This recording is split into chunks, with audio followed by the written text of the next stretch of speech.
আমিনুল ইসলাম বুলবুলের যে বিসিবির বোর্ড, সেই বোর্ড ভেঙে দেওয়া হয়েছে। সেই বোর্ড ভেঙে দিয়েছে জাতীয় ক্রীড়া পরিষদ। এই মুহূর্তে বাংলাদেশ ক্রিকেটে সবচেয়ে বড় breaking news, Aminul Islam বুলবুলের board ভেঙে দেওয়া হয়েছে এবং এই বোর্ড ভেঙে দিয়ে একটি অ্যাডহক কমিটি গঠন করা হয়েছে। সেইখানে সভাপতি হিসাবে রাখা হয়েছে আমাদের দেশসেরা ব্যাটসম্যান তামিম ইকবাল খানকে।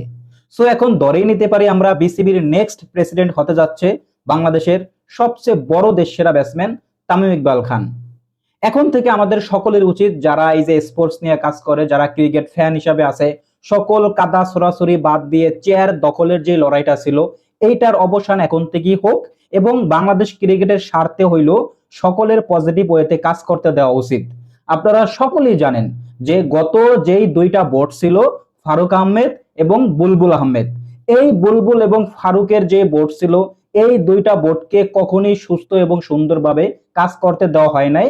একটা মহল সবসময় এদের পেছনে লাইগা ছিল। সো তারা সবসময় একটা পারিপার্শ্বিক চাপে থাকতো।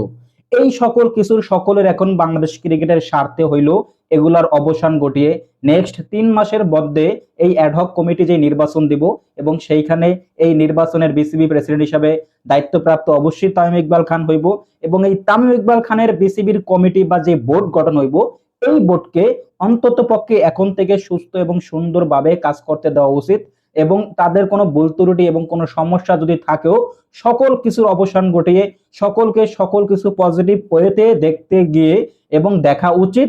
তাদেরকে বাংলাদেশের ক্রিকেটের স্বার্থ হইল তাদেরকে কাজ করতে দেওয়া উচিত। কারণ আমরা যদি সব সময় যেই বোর্ডে আসে সেই বোর্ডের বিরুদ্ধে লেগে থাকি, তাদের সমস্যা ক্রিয়েট করি, তাদেরকে ক্যারেক্টার বুলিং এর শিকার করতে থাকি, তাহলে বাংলাদেশ ক্রিকেট কখনোই উন্নত হবে না। আমরা সবসময় বিসিবি নিয়ে পড়ে থাকবো, কমিটি নিয়ে পড়ে থাকবো, কে সভাপতি হিসাবে আসলো, কে ডিরেক্টর হইলো, কে কি হইলো, এগুলো নিয়ে থাকবো আমরা, অথচ আমাদের ক্রিকেটের কিছুই হইব না।